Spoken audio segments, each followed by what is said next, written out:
What is up, fam? Riding back from my pop's house here on a beautiful Saturday afternoon, dodging some rain, see if we can't get home dry here. There is a 60% chance of severe weather with a number 2 rating for hail in old weather channel. So we're being real freaking biker shit ignorant today. Let's see how that goes. But we did just have a nice lunch, so you know, as long as I don't get hit in the face with hail here, it'll have been worth it. But wanted to make a video about something I was thinking about here. I got some nice footage this weekend. Went to Leesburg Bikefest yesterday with Pops. Walked around, looked at bikes, you know, looked at vendors, did your normal rally stuff. I really enjoy Leesburg. It's a great bike fest, probably one of the better ones in Florida, but I really like the way they close the street and park all the bikes in the street. You can actually see, you know, one of my favorite thing of rallies is just seeing what people brought and, you know, the different type of bikes they've got there and kind of the different philosophies on how, you know, people spend their bike dollars, as it were. You know, because there's a few different, you know, ways you can approach, you know, kind of building a motorcycle or a car or whatever have you, right? You can, you know, be the person, which admittedly, you know, for most of my life I haven't been, but I currently am at the moment, which is the, you know, buy not built guy, right? The guy who takes, you know, their resources and buys the most expensive machine that they can, you know, afford, essentially, that, you know, hopefully has everything they want already on it, you know, requires very minimal customization to kind of make it the perfect machine. And then there's the build guys, right? The people that buy what they can afford, you know, ride it around for a while, and then as they own it, you know, kind of do what they can to make it theirs. And some of those people, you know, go so extreme that they've got, you know, add-ons to their bike. And my dad's got several bikes that are like this, where the, you know, the parts and the work and the add-on that's been done to the bike is actually worth more than the bike itself is. You know, they take a $5,000 bike and they do an $8,000 engine job on it, or they take a $5,000 bike, put a $2,000 fairing and $3,000 bags on it. You know, there was a guy at Leesburg, and that was what got us into the conversation, that, you know, had a VTX 1800. That's a bike that's around $3,500, and, you know, he had Corbin Beetle bags that are about $3,000, a $1,000 Corbin seat, you know, on it. So, you know, the dude had a $4,000 bike with $4,000 worth of parts on it. But you know what? That dude had the bike that he wanted, and it did everything he wanted, right? So, you know, if you want to turn a $5,000 bike into a $12,000 bike, that's actually cool. Like, so I fully support both columns. I've done both in my life, but you know, right now I do ride a pretty expensive machine, right? I've got an Indian Challenger, and, you know, having this conversation, it kind of occurred to me that, you know, I made a video explaining why I stepped off the eluder. You know, I used to have a Yamaha eluder, which, you know, about a $14,000-$15,000 bike. A great bike. I loved it, but I had a lot of problems with heat with it. You can go through my playlist and watch past videos about that. I've explained in depth why I traded that bike in. But, you know, I don't think I really ever explained fully why I chose an Indian Challenger. You know, this is an expensive bike without a doubt. You know, I don't even mind saying I paid $27,500 for this bike with 900 miles on it. And, you know, yeah, that's a choice, right? That's a lot of money to spend on a motorcycle. You know, I always hear people say, oh, I would love a Challenger, but I just can't justify spending that much money.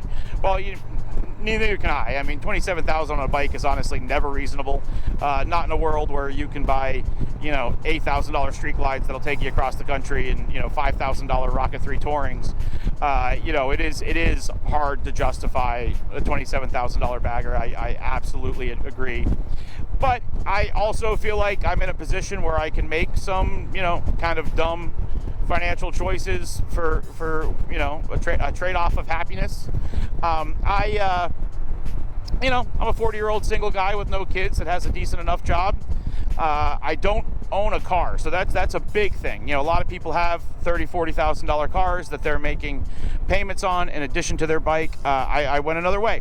Bikes are really important to me. I really love riding. I don't really like cars. I'd rather be on a bike, so I'd rather spend all my resources on a nice bike. And I live in Florida and work from home, so I have that luxury.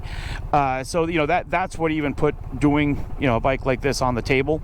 And again, you know, if you're gonna forgo a car, you need a bike with good storage. You need a bike with you know, a lot of utility that, you know, you can not only cross the country on, but you can also take to Walmart and get groceries, right? So that, you know, a bagger was always going to be in the cards for me. And again, I really enjoy riding. I really enjoy taking trips. I really enjoy doing long day rides. I also have a Rocket 3. You know, I have 2 bikes, but that's really a around town bike. So when I'm looking at my newer, you know, the bike that's going to be my main vehicle, the main form of transportation, you know, bagger's pretty much the only way to go for me because it just checks all the boxes. But you know, there's a lot of baggers, right? So why not a road glide? Why not a street glide? You know, a lot of people, it's funny, you'll see guys that are salty about Indians coming into Indian groups, and they'll say, oh, all you guys wish you had Harleys, you wish you had a road glide, you know? And I think that's hilarious because, dude, this is a $30,000 bike. If I wanted a road glide, I'd have one. Like, yes, pound for pound, Harleys are more expensive, but only a few $1,000s, you know, and especially when you go used. If I wanted a road glide, you know, when you're spending $27,000 on a motorcycle, the question of what your budget for a motorcycle is any, right? Like, for this amount of money, I could have a BMW, right? I could have a 1600 GT or whatever, or GS 1600. I could have a you know, I could have a road glide, I could have a street glide, I could have a BMW Transcontinental, I could have any of that stuff, right? So if we've established that I need to have a bagger, and we've established that I could have had any bagger I wanted, why an Indian Challenger, right? Just for the sake of brevity, which if you could tell isn't one of my strong suits, you know, I figured I'd do a video of 5 reasons why I ride an Indian Challenger Limited. And these aren't in any particular order, just kind of what comes to mind first. Maybe they are in a little bit of an order, but really they're all important. And the first thing, without a shadow of a doubt, is the motor. You guys have seen, I've made other videos about it, but the fact that this is water cooled is just way too cool. It's really, honestly, the only modern, anyway, that I can think of, real, true V-twin bagger that is water cooled. And it's an amazing thing. You know, Yamaha used to have the Royal Star, but they killed it, unfortunately, in favor of the air-cooled Eluder, which is mind-blowing. You know, I live in Florida. You know, the temperature, it's 90 degrees right now. The temperature routinely hits, you know, 95 to 100 degrees. Having a 700 degree air-cooled motor between your legs, it freaking sucks. This bike never gets above 200 degrees. It is an absolute pleasure to ride in the summer. I've got a Challenger, not a Pursuit, so I don't have any lowers. When the fan kicks on, all that air just blows away.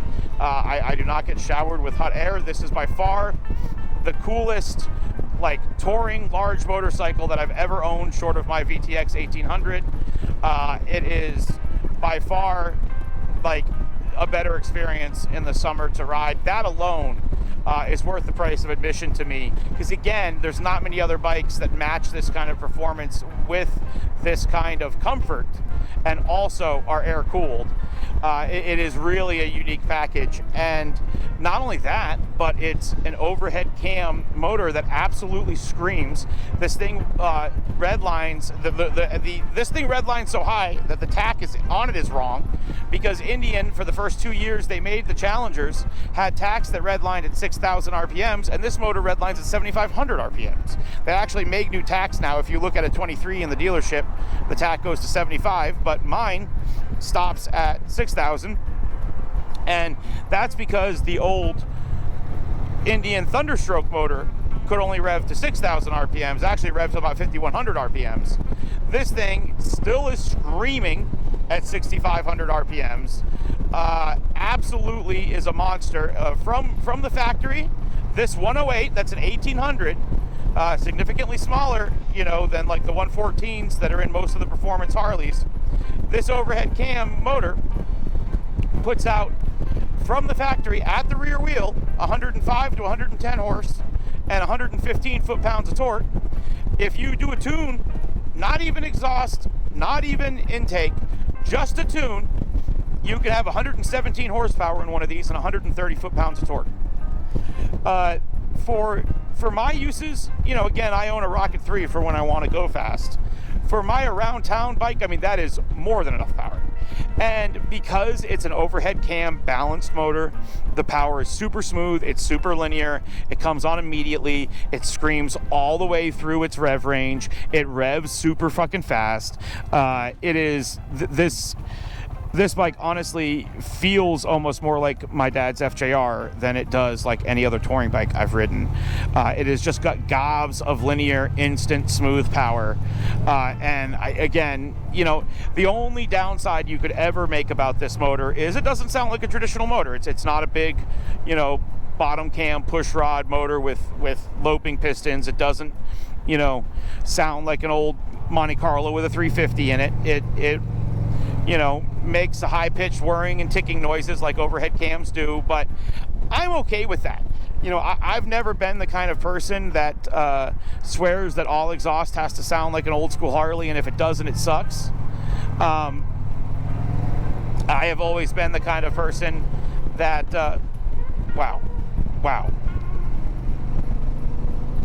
I've always been the kind of person that I like exhaust because of what it indicates. So if this awesome overhead cam motor sounds like a bag of doorknobs falling down the stairs, then I like that sound because it means it's this motor.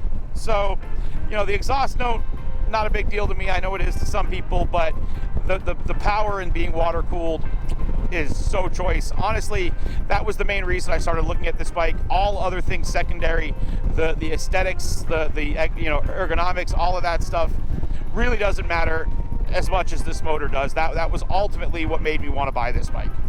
The second thing, I just said it, is the ergonomics, the handling. This bike is just set up perfect for me. I did add reduced reach bars, but even before then, it was pretty comfortable. And I think that most people, I've got shorter arms than most people probably would find this bike in its stock configuration to be very comfortable. With the reduced reach bars and my Corbin seat, it is like heaven. I love the floorboards. I love the positioning of the floorboards. They're far ahead, but not too far ahead. I love the fairing. The way the fairing is shaped. To me, every time I ride a road glide, it's super tall and the fairing's in your face, and I feel like I can't see around it. It just like dominates all of your vision. This is lower and much, like I can actually see over this the same way I look over any other windscreen. And the fairing, the way it's shaped with the holes and the vents in it, this bike gets super stable at high speed. 80, 90 miles an hour feels like 45. When you are like I am right now, about to approach a higher speed road, you actually have an adjustable windscreen. I can raise this windscreen up to make it both more quiet for vlogging and also to not get pounded in the face with wind. And then the suspension is another, and I'll put that with the ergonomics because it's the way the bike handles and rides, but it also is how it feels to you. This thing has a huge Fox monoshock adjustable shock in it. So I don't even have the electronically adjustable shock. I have to adjust it with a wrench. It's still super easy. You just spin a wrench, get it in the right place, and you just float over anything. I mean, you can hit huge bumps and it just feels like nothing. And despite being a super cream puff floating suspension, it still feels planted. It still handles great. Honestly, if you go online to any like the Facebook groups or any of the forums for challengers, if anybody ever mentions changing their suspension, you'll see 1,000 people screaming at them not to do it because you're literally ruining one of the best riding bikes of all time. It's got inverted front forks. I believe they're Fox springs as well. This suspension is just flawless. This is literally one of the best riding riding handling bikes I've ever ridden. And despite being a 900-pound bagger, it actually almost feels flickable because of just how nimble and light on its feet it is. It uses the same tires as a road glide or a street glide. So the tires are really easy to find, and they're very well tested. And I do run the stock Messler Cruise Techs on it, but I just, because again, I was loath to change anything about the way this bike handled or ride because it is so perfect. Those two things, the motor and the ride, those are the most important things to me. Everything else is kind of secondary, and this bike just really has both in spades. But then the icing on the cake is number 3, the electronics, the technology, I should say. The tech in this bike is really awesome. Now, one of the things that people complain about is the ride command. It is a little buggy and weird. It does have its issues, but honestly, it's because it has issues because of how ambitious it is. They are really trying to do a lot with this stereo. Like a lot of the early Harley stereos and infotainments, like even in the some of the other metric bikes, they're just a dumb radio. It's not tied into the bike at all. So you can rip it out, you can change it with another stereo, and that's very advantageous. With Indian, if you want to change the stereo, you have to buy their speakers, which are a lot more expensive than a regular set of speakers would be. But in that, you have this unit that is tied into the bike. You have so much information here. If you go into the Indian stuff, I've got my real-time miles per gallon. I've got which by the way, this thing gets 42 miles to the gallon. That's something I'm not even mentioning in my list, but is actually quite amazing. You have 115 horsepower and get 42 miles to the gallon. But real-time range. I've got thumb controls where I can control all of this. I can have a tack. I've got, see my temperature gauge? It's only at 191 despite being 88 degrees outside. I've got tire pressure gauges you can see here. I've got real-time voltage, so I can make sure my voltage regulator and everything is working. I've got the last mileage since my most recent oil change. And then I have a really cool ride tracker that actually shows how many miles I've ridden today, how long I've been on the bike, how long it's been operating, elevational changes, how long I've been stopped versus how long I've been moving. Like that's really cool. I like seeing that info. I like taking a picture of that at the end of the day and knowing what my ride is. And that'll even transfer to your phone app, which is another piece of tech that this bike has. This bike actually has a modem and a GPS on it. I can open the Indian app on my phone and I can GPS track where my bike is. That's so cool that I actually get a discount on my insurance for how cool it is. Plus, I've got the wireless key fob that I just walk up to the bike and it works. Don't have to put a key in at all. I also have buttons on my key fob that lock and unlock my bags, which is super cool. I've got a full alarm on it, and I'm a nerd. I'm a techie guy. I really love that kind of stuff. It does have Apple CarPlay, which I use an adapter to run Android Auto. I have entire videos explaining how to do that, but I love Android Auto, of course. Ooh, there's ossifers. I'm sorry, officer. I would have caught that you were there, but I was busy motovlogging. You think he'll take that? Is he coming? He doesn't seem to be coming. Any who's will be. Yeah, really like having Android Auto, like having a 7-inch touchscreen. I am okay dealing with a little bit of bugginess because, again, I'm a techie guy. I don't mind having to fight with it a little bit to have access to a bunch of features. I really like the stereo on this. I've got a limited, so I've got 6.25-inch speaker or 6.5-inch speakers, and 50 watts a channel. Not a huge stereo, but it actually does sound pretty good. It's good enough for me.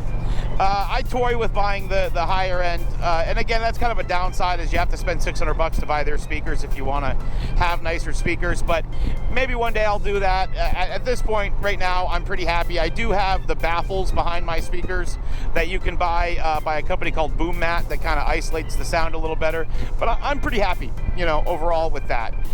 It's got cruise control, it's got ABS, and it actually has lean angle ABS, so if the tire starts to wash out at all when you're in a corner, it'll instantly straighten you up, which is super nice. Overall, again, I'm a nerd. I appreciate these things. They were a big part of why I wanted this bike. I would have bought the bike anyway because of the motor, but having all of this is just icing on the cake. And now that I've had a lot of it, I couldn't imagine, living without it. The fourth thing is the storage. This bike has epic amounts of storage. The bags are cavernous. Again, I do have automatic locks on it, which is super nice. And a cool thing about buying an Indian from a guy that's used to buying kind of off-brand metrics is that I could easily buy accessories to increase the storage. Like, I already had a Harley King tour pack that I had on my eluder. For the eluder, my dad and I actually had to fabricate a mount to the back of the bike because nobody made tour packs for the eluder. But guess what? Indian sells enough tour packs that I was actually able to, from a company called from Van Black, excuse me. Don't want to misname them, but Van Black makes a lot of cool Indian parts.